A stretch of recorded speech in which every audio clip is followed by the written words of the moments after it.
Hey everybody, welcome to Practical Alchemy. On today's episode, I am going to be explaining geometric constraints and how to use them when creating sketch geometry. Now, understanding geometric constraints is an essential skill for effective CAD modeling. So essential, in fact, that I've already made this video and posted it like 3 months ago. But that video is like 40 minutes long and has gotten almost no views in that time, which makes me think that maybe the runtime was a bit of a turnoff. That said, this topic is so important to me that I'm going back and taking another shot at it so that I can walk you through everything you need to get started in about 20 minutes. Now, once you finish this video, I really encourage you to jump back to the original.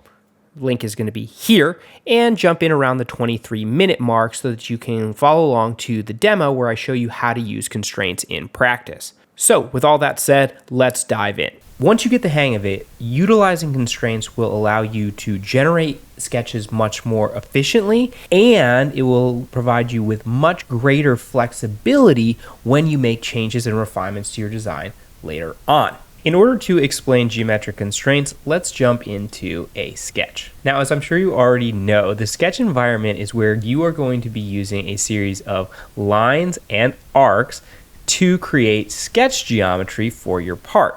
Let's say, for example, that I am thinking of a specific box. Now, a box is a fairly ubiquitous and malleable shape. So in order to create the box that I'm asking for, you're going to need some additional information, namely, how big is this box? And that really gets to the heart of this topic.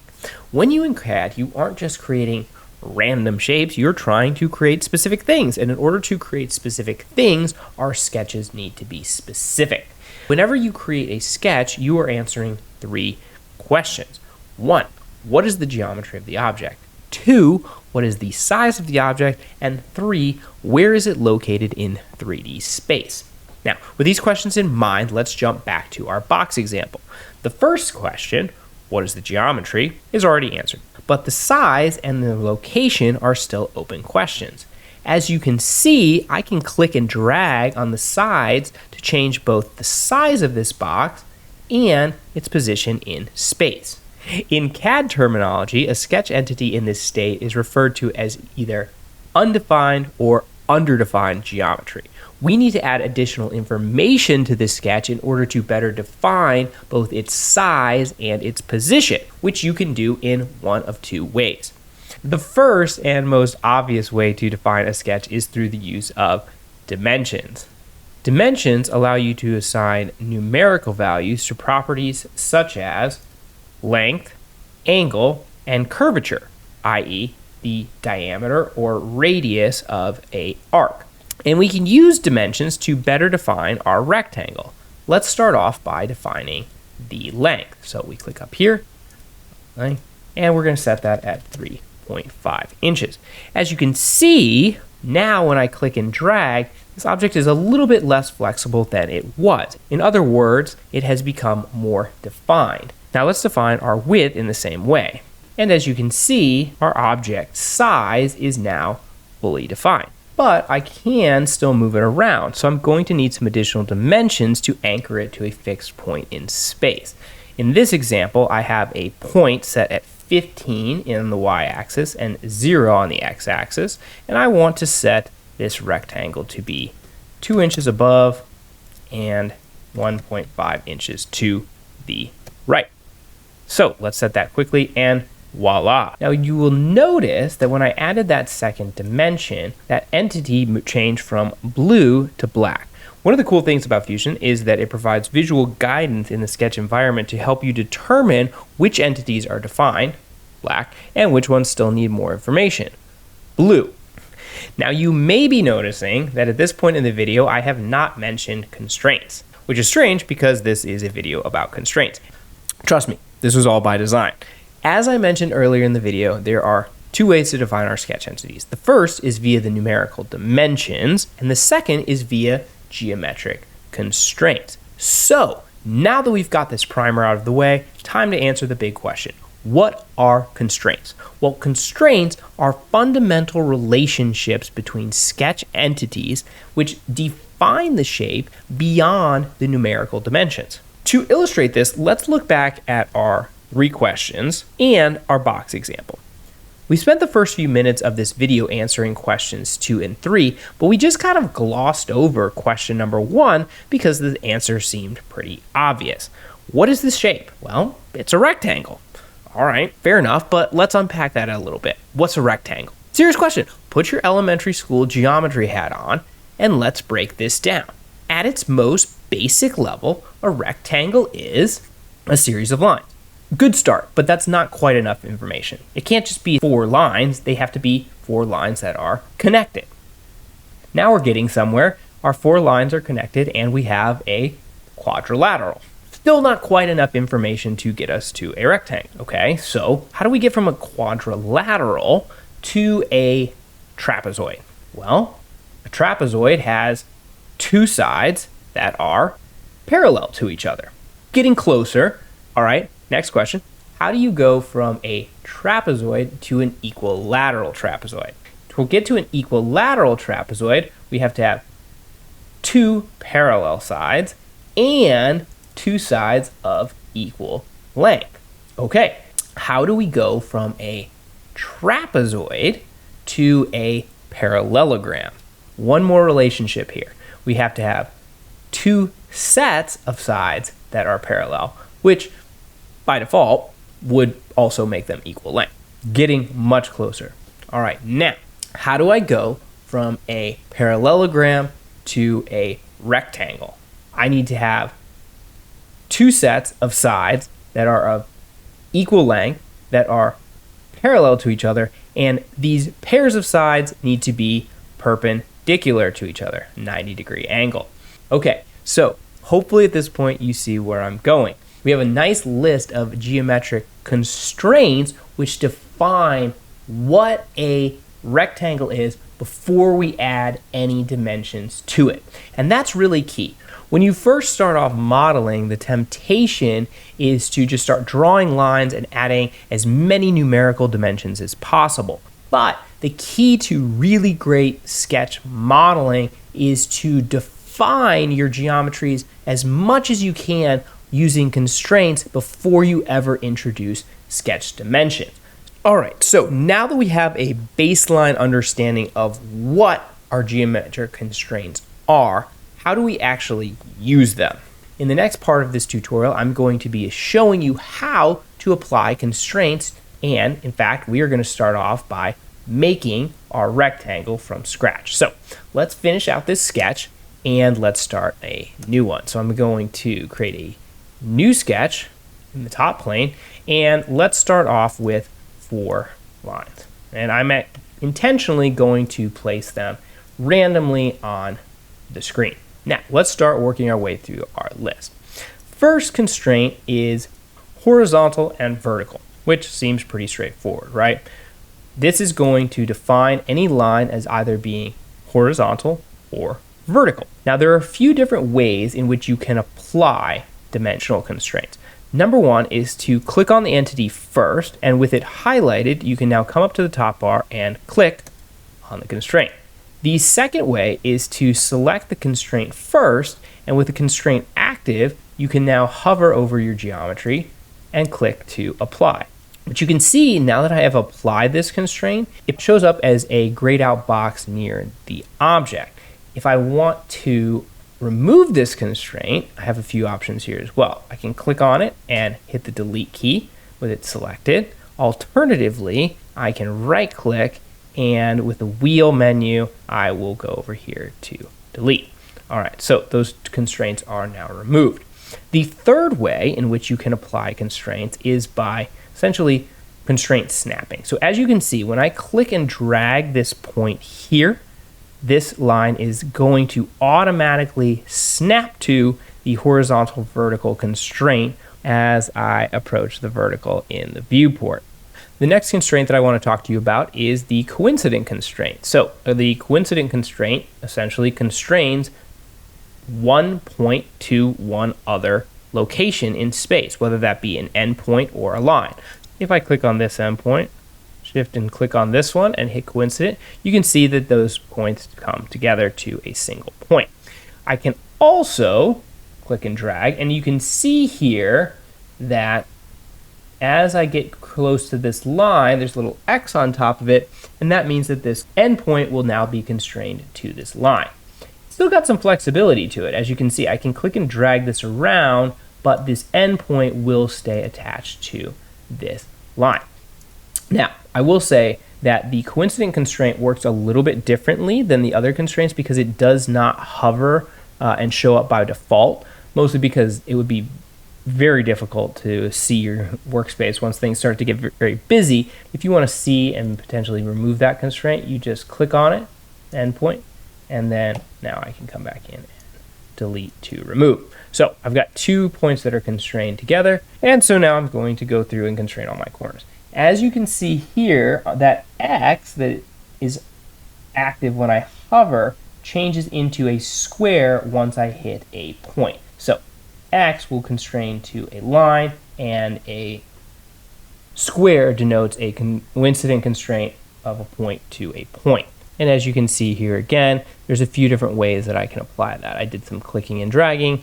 Here I'm going to select the coincident constraint first, and then I'm going to select the 2 endpoints. All right, we're going to skip over this one for a second and go to equals.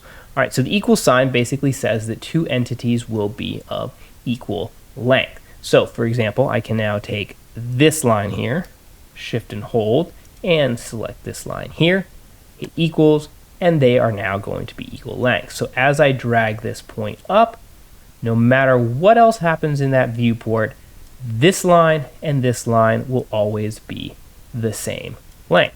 You can actually use this same constraint for circles and arcs as well. So for example, if I have 2 circles here, and I shift click on both of them and hit equals, as you can see, as I change the diameter of one, the other will change in kind. And constraints aren't just limited to 2 objects. You can add additional objects as well. So for example, if I have 3 circles that I want to be equal, I can constrain 3 of them together. And I can actually come back in, add another circle, and add an equal constraint here, and they will still be constrained together. All right, let's get rid of those circles.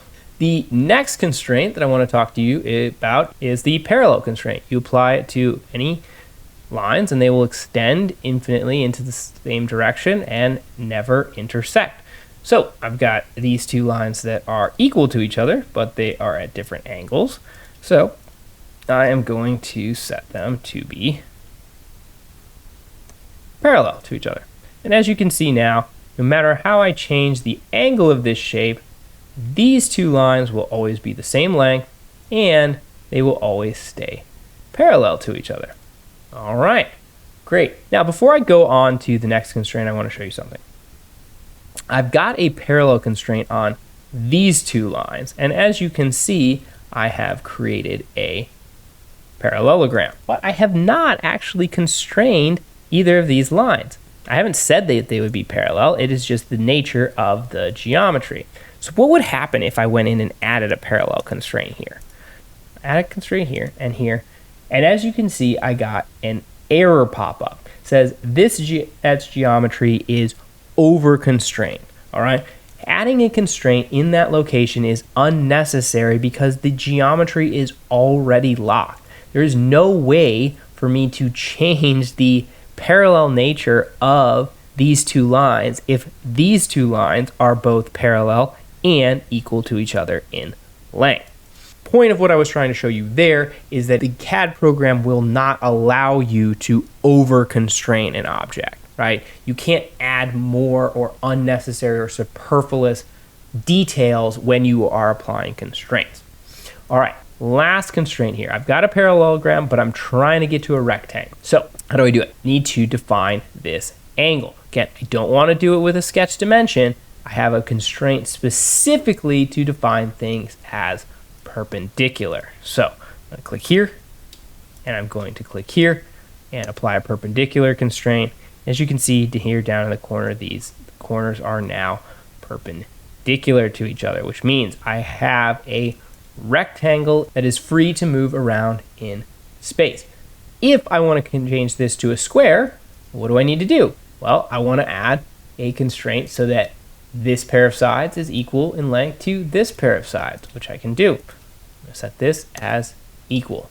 And as you can see now, I have a square. No matter what I do in terms of clicking and dragging on the corners, it will always be a square because the geometry has been constrained as such. All right, so the next thing that I want to do is constrain this square so that its center is on the origin. The most expedient way to find the center of any rectangle is to locate the midpoint of the diagonal. So I'm going to add a new line here. I'm going to click and I'm going to hold and create a line that goes from the corner to the corner. Convert this into construction geometry. And now let's go in and create a point and find the midpoint. So as you can see here, once I select a point, it's going to turn into an X to try to find a coincident relationship. And as I drag up here to the corner, it would turn to the square. And look what happens when I drag the other way. Come down here, and it turns into a triangle. That is my midpoint constraint.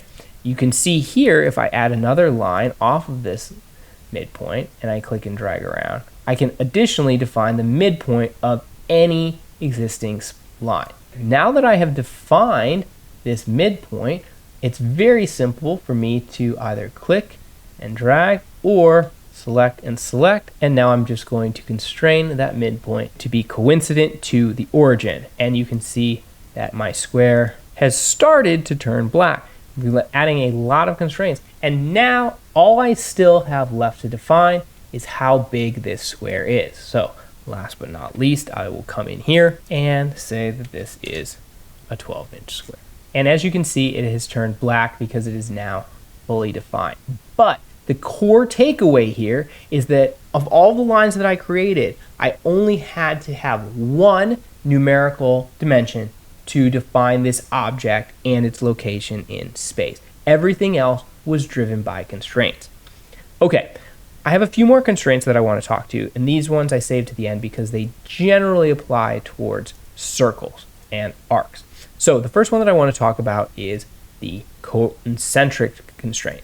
Whenever you're referring to circles or arcs, you will often be doing things that are concentric, i.e. circles that share a center point. So when you select two circles and hit the coincident constraint, it will automatically lock their center points together. So no matter where I move circle A, circle B will always follow it.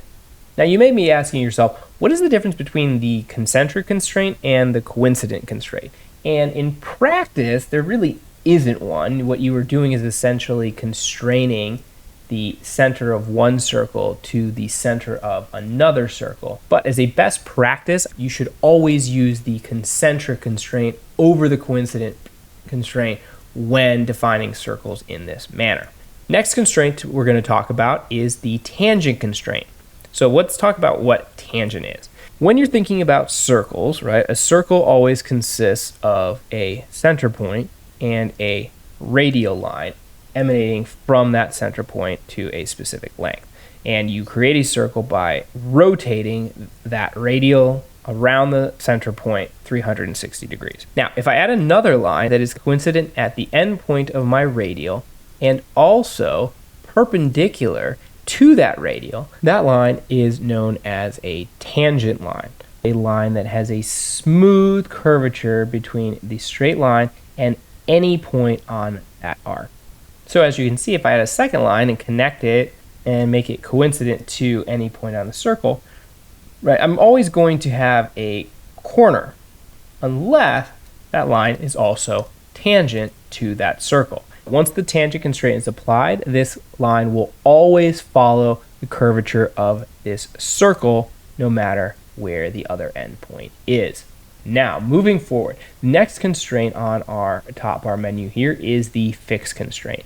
Now, the fixed constraint is kind of a special class of constraint in that it doesn't really define a geometric relationship. It's more of a just, hey, stay here and don't move. So now let's grab this endpoint, for example, and hit fix.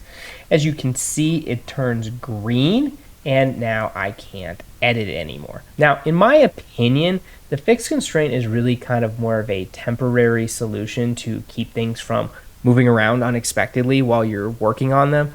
But I've been doing CAD modeling for a few years, and I have never used the fixed constraint before I brought it up in this tutorial. So let's just keep moving. All right, there's one more constraint on our list that I want to talk about, and that is the collinear constraint. So the collinear constraint is used to align two lines together. So for example, if I take this line here, this line is fully defined, right, in terms of where it is and what its directionality is. And if I apply the collinear constraint here, you can see that this line is a continuation of this line, right? They are collinear. So for example, if I was to add a construction line here, you can see that it is essentially the same line. Pretty straightforward. It's a really useful constraint for lining up multiple objects. So for example, if I have a series of boxes that I all want to follow along the same line, I can select this top edge here, apply a collinear constraint, and as you can see, no matter what I do to the bottom edges, the top edges will always now move in tandem as if they are constrained to the same line.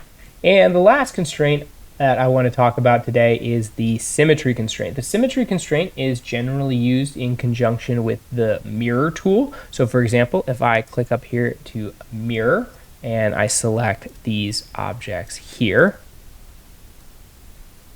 and select this as my mirror line, hit OK, you can see that the mirror constraint has been applied, and so any changes that I make over here will be applied to the mirrored component.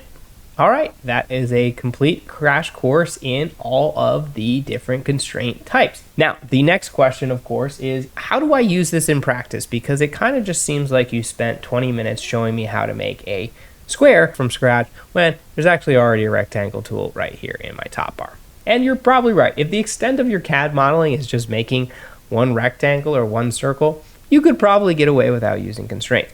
But as your geometry becomes more complex, you are going to start using these relationships in tandem. And if you'd like to see an example of exactly how to do that, jump over to my other constraint video and skip ahead to the 23-minute mark. There I'll be walking you through how to create a more complex geometric key, primarily using constraints to do it. All right, and that is going to do it for today. If you enjoyed this video, hit the like button. As always, if you had any questions or topics you'd like to see in future videos, leave those in the comments, and hit the subscribe button to stay up to date as I release new content. Thank you so much for watching, and I will see you on the next one. And don't forget to hit save.